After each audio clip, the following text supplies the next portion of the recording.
The Jurassic Park franchise is the OG of summer CGI extravaganzas, and much like the dinosaurs, it's back. So before you sink your teeth into Jurassic World Dominion, let's get you all caught up in this edition of Cram It.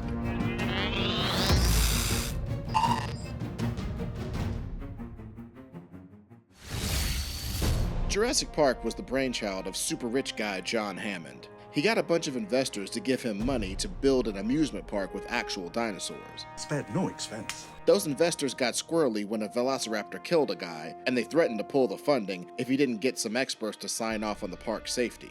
Enter dino doctors Alan Grant and Ellie Sattler, the two top minds in paleontology. They're in the Montana Badlands digging up skeletons and scaring little kids with detailed descriptions of the velociraptor's hunting patterns.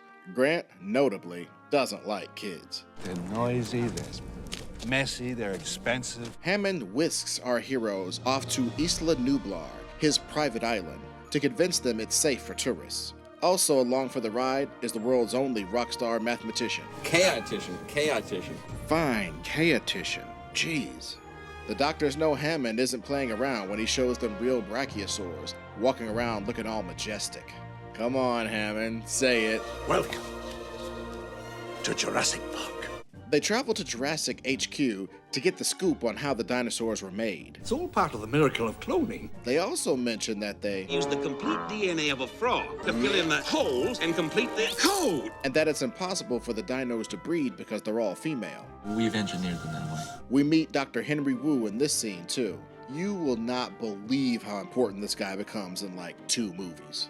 The experts are all blown away, but they have reservations. Your scientists were so preoccupied with whether or not they could, they didn't stop to think if they should. These are aggressive living things that have no idea what century they're in, and they'll defend themselves violently if necessary. How can we possibly have the slightest idea of what to expect? Hammond thinks that seeing the world through the eyes of the park's target audience could sway the scientists, so we meet his grandkids, Lex and Tim. Tim is a Dr. Grant superfan. He's all about them dinosaurs. I read your book. It's great. While Lex does machines. It's an interactive CD-ROM. Come on, folks. It was '92. CD-ROMs were totally, tubular back then. And anyway, it's cool to be a computer nerd. I'm not a computer nerd. I prefer to be called a hacker. Anyway, they go on a tour. But We have all the problems of a major theme park and a major zoo, and the computers aren't even on their feet yet. now Hammond and supercoder Dennis Nedry haven't been seeing eye to eye. Our lives are in your hands and you have butterfingers? I'm totally unappreciated in my time. Turns out Nedry has made a deal with a competitor to mess up the park's computers just long enough to cover him stealing a bunch of dino embryos to sell on the black market. Who would pay millions for a dinosaur embryo? Your company catches up on 10 years of research. I don't know. People buy all kinds of stupid stuff. Look at NFTs. Don't get cheap on me, Dodson. That was Hammond's mistake. And all this as a huge storm rolls in. Nedry's meddling, knocks out the power, stranding our heroes at the T-Rex pit. But Nedry has his own car trouble and gets his Cretaceous comeuppance.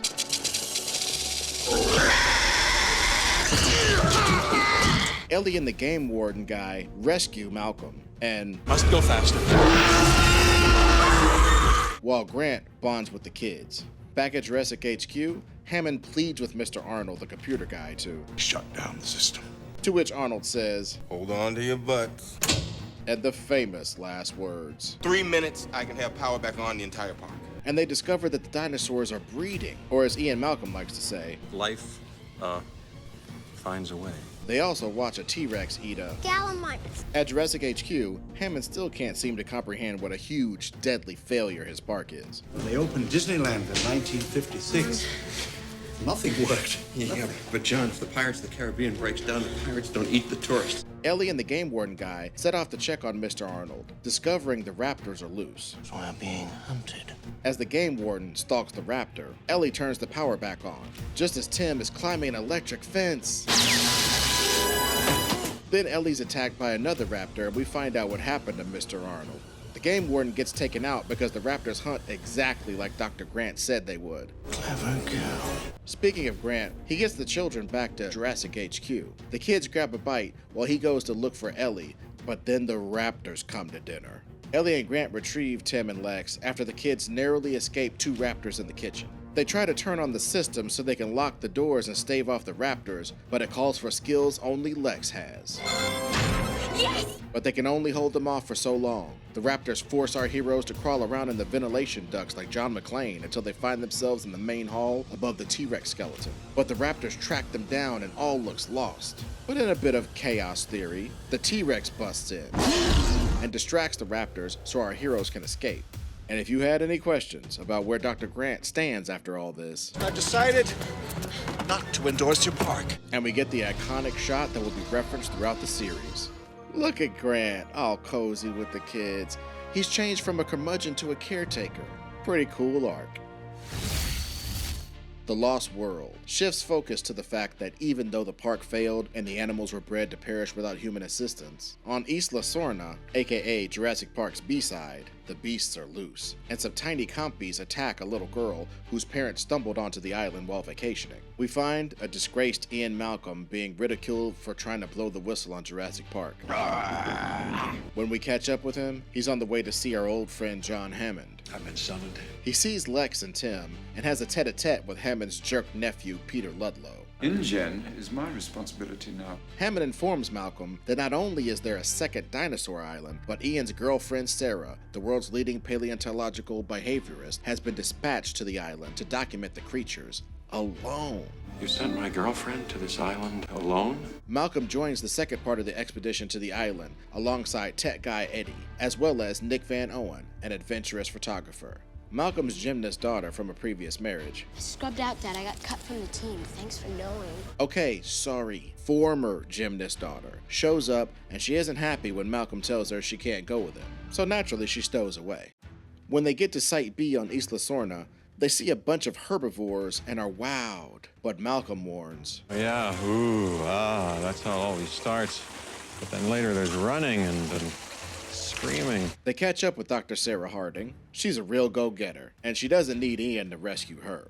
I just don't need you right now. Just then, Malcolm, Sarah, and the rest of the small expedition see that Peter Ludlow has arrived on the island with a loud, clumsy battalion of men sure to rile up the predators and get everybody in trouble. Case in point. There haven't been any visitors to this island. There's no reason for it to fear man. Now it does. Our heroes go to spy on the jerk camp and discover that InGen's mercenaries plan to take the dinosaurs to the mainland for a theme park in San Diego. You don't bring people halfway around the world to visit a zoo. You bring the zoo to them. Our heroes release a group of angry herbivores the jerk camp had captured, and all hell breaks loose.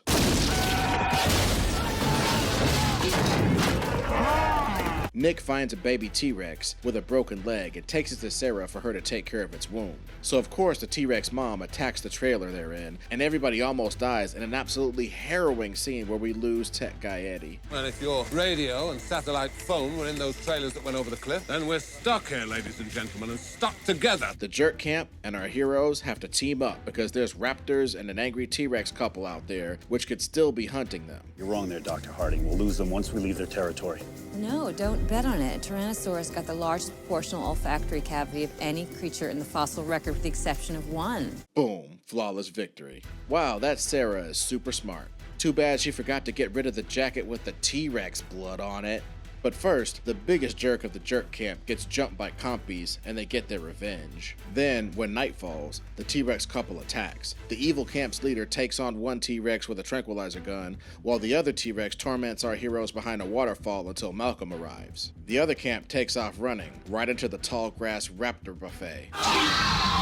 Our heroes split up. Nick runs to a defunct park outpost to call for help, while Malcolm, his daughter Kelly, and Sarah are attacked by raptors in a defunct island gas station. Kelly lays the smackdown with a sweet gymnast routine, but she only gets a 0 from the raptor judge. The school cut you from the team? Surprisingly, the evil camp's leader is not such a bad guy or a bad shot, and he manages to trap a T-Rex. The remnants of the jerk camp package it up and put it on a ship to San Diego.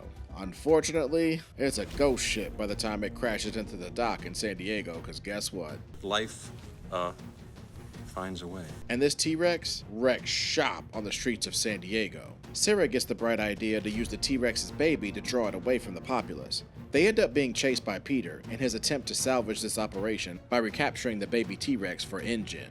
But he ends up being a training exercise for the baby T-Rex. And Sarah ends up tracking the mama Rex and saving its life. Lost World ends with a new status quo that These creatures require our absence to survive, not our help. Jurassic Park 3 starts with a guy named Ben who's not long for this world, and he's parasailing with his friend's son Eric near the now restricted Isla Sorna, aka Site B of Jurassic Park. Suddenly, their boat's crew was taken out by, well, they don't say it, but I'm guessing dinosaurs. Cut to Dr. Ellie Sattler and her dino-obsessed kid hanging with Dr. Grant. Grant talks to Ellie about how he can't stop thinking about raptors and would love the chance to study them again. The major problem is he sees the real raptors as the ones who died 65 million years ago. But he can't get anybody interested in funding that type of research. Are you saying that you wouldn't want to get onto Isla Sorna and study them if you had the chance? No force on Earth or heaven could get me on that island. Back in Montana, his assistant Billy 3D prints a velociraptor's resonating chamber. This is because Grant believes they can talk, at least to each other. But Grant's hopes of funding are saved by the Kirbys, a married couple so rich, we even have 2 seats reserved on the first commercial flight to the moon. And they promise to fund Dr. Grant's research if he'll be their guide on Isla Sorna. Next thing you know, when it appears as though the Kirbys want to actually land on Isla Sorna instead of just fly over it, I can explain if you cannot land on this island. Grant objects and gets knocked out by one of the Kirbys' hired guns. The Kirbys and their men immediately show that they are severely ill-equipped to be out here. Amanda, honey, Dr. Grant said that's a bad idea. They and their plane get massacred by a Spinosaurus. That's the guy bigger than a T-Rex. Tougher, too. Grant, the Kirbys, and their remaining mercenaries run for their lives, and when they get safe, Kirby explains, after getting socked in the jaw, that Eric, the kid in the opening scene, is the divorced and broke couple's son, and they've tricked Dr. Grant back into this death trap. The group heads through the woods, toward the coast, when they find proof that young Eric survived crashing on the island, even though his guardian, Ben, did not. The Kirbys find a raptor nursery, and Grant leads the group away from it, but his assistant Billy hangs back to steal some raptor eggs. I wonder if that comes back to bite them, literally. They stumble upon an old engine facility and are promptly attacked by a weird-looking spiny raptor. In the midst of all of this, Grant gets excited that when they trap the raptor, it screeches for help, proving Grant right that they have complex vocalizations He's calling for help. and social structure. The creatures prove themselves even smarter by setting a Weekend at Bernie's style trap for Grant and the crew. They actually set a trap. Away from the group, Grant is surrounded by raptors when Batman saves him. Okay, it's not Batman. It's Eric, the Kirby's kid. He survived Newt style on this island of monsters for 8 weeks. Not only that, but he recognizes our hero. You're Alan Grant. Eric's one smart cookie. He's been using T-Rex pee to ward off predators. Grant gets Eric back to his parents by following Mr. Kirby's distinctive satellite phone ring. My phone? Yeah, your satellite phone. Where is it? I don't have it. Turns out that lost phone was on one of the Kirby's mercenaries, and now that guy is in the Spinosaurus' tummy. Time to run again.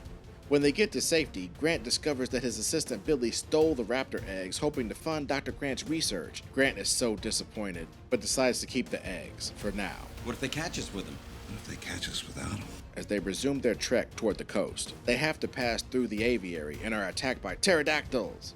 Billy redeems himself by parasailing over to Eric and saving him from the baby pterodactyls. But instead, he gets got, while everyone else escapes.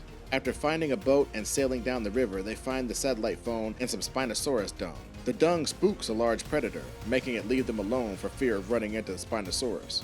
Now that's some scary.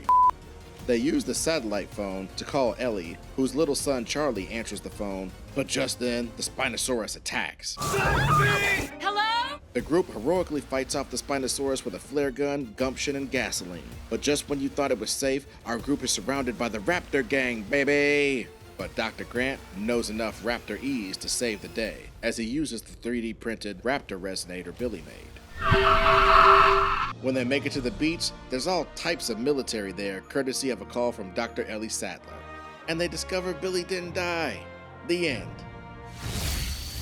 Jurassic World opens on Gray, an unconventionally brilliant middle schooler and his teenage heartthrob brother Zach, getting sent to Jurassic World as a vacation so that their parents can finish getting divorced in peace. What's up with these movies and divorce? Sheesh.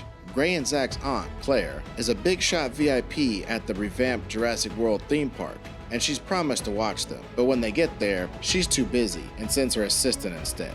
Now before you judge her, Claire's meeting with Verizon Wireless, I'll have you know, to convince them to pay for the naming rights on the new hybrid dinosaur exhibit. This creature, The Indominus Rex, is our first genetically modified hybrid. She will be 50 feet long when fully grown, bigger than the T-Rex. I told you Dr. Wu would be important later, and here he is, back in effect. He's the head designer of the park's present fleet of dinosaurs. The park is full of holograms and rides and exhibits beyond anything Hammond ever dreamed. Claire sends the kids to go have fun on their own while she heads back to work. Claire goes on a helicopter ride with her boss, park owner, Mr. Masrani, to go see the new designer dinosaur. This thing gives everybody the willies, so her boss advises her to go find Owen and have him check out the Indominus Rex's holding pen to make sure that it's safe. Owen is a tough Navy man and animal handler who is presently teaching raptors how to be a pack, with him as the alpha and another raptor, Blue, as the beta. Engine's security chief, Vic Hoskins, sees them as potential super soldiers. Nature gave us the most effective killing machines 75 million years ago, and now we know they can take orders. And he'll stop at nothing to prove their military applications. The kids ditch their babysitter to run away deep into the park. Claire picks up Owen, and after some banter, they end up heading to the Indominus paddock. The kids go see the gigantic aquatic Mosasaurus. They start actually bonding and having fun. Claire and Owen check out the Indominus Rex, but the creature seems to have escaped. Claire drives back to base, telling the computer techs to find the missing creature, while Owen and some park workers enter the pen to investigate. The creature can camouflage itself and hide its heat signature due to its cuttlefish and tree frog DNA. A Frankenstein amongst Frankensteins, the creature runs amok. The park mobilizes its non-lethal strike team to try and capture the Indominus, but they get mopped. The kids get into a gyrosphere and take it off-road directly into the path of the Indominus Rex. They have to jump off a cliff to escape it. For now, Owen and Claire track the Indominus and its path of destruction. Claire comes to realize the dinosaurs aren't products, they're animals. The kids find the remains of the original Jurassic Park and even use the banner that fell across the T-Rex as a torch to light their way. Hoskins insists that the raptors be put into service in chasing down the Indominus Rex, but Mr. Masrani forbids it. No velociraptors are going to be set loose on this island. And takes his helicopter out to try to find Indominus. The kids manage to start an ancient Jeep from the original park and roar off. Claire and Owen just miss them, but they don't miss the Indominus Rex.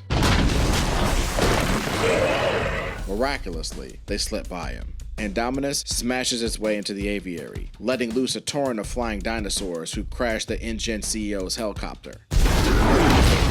Now Hoskins is actually in charge. The pterodons and other flying dinos destroy the park, picking up and carrying away theme park patrons left and right, including the boy's babysitter, who is gruesomely fought over by flying creatures before being devoured by the Mosasaurus.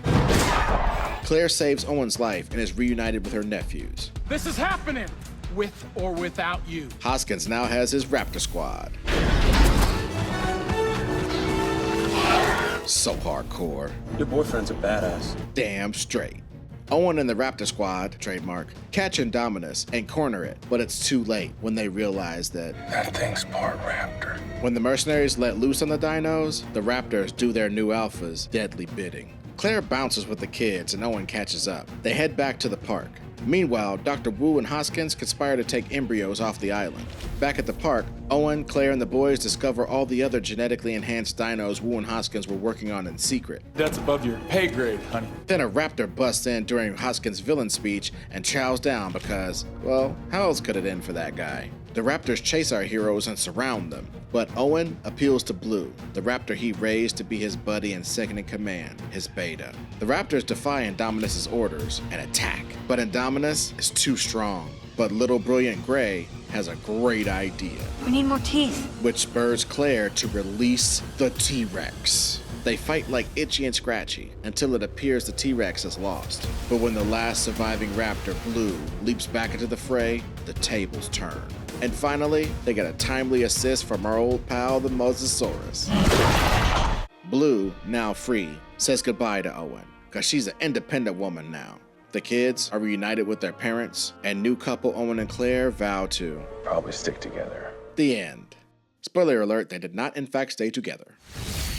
Now on to Jurassic World Fallen Kingdom. We open on mercenaries at the now defunct Jurassic World theme park. They retrieve DNA from the sunken remains of the Indominus Rex at the bottom of the old SeaWorld-esque lagoon. You remember what they kept in there. Yep, the Mosasaurus eats the submarine and escapes into the sea while the helicopter barely escapes. The Isla Nublar volcano is discovered to be active and is threatening to kill off the dinosaurs. This has become the flashpoint animal rights issue of our time. Our old friend Dr. Ian Malcolm tells Congress we need to let them go the way of the dodo. But Claire, heroine of the last film, wants to protect them. She's even established the Dinosaur Protection Group and is lobbying Congress to save them because dinosaurs are living and breathing, but soon they're gonna have to watch them go extinct. Or not. But the Senate rules against the dinos, and Hammond's former partner, Mr. Lockwood, sends for Claire and asks her to help in establishing a sanctuary for the dinosaurs.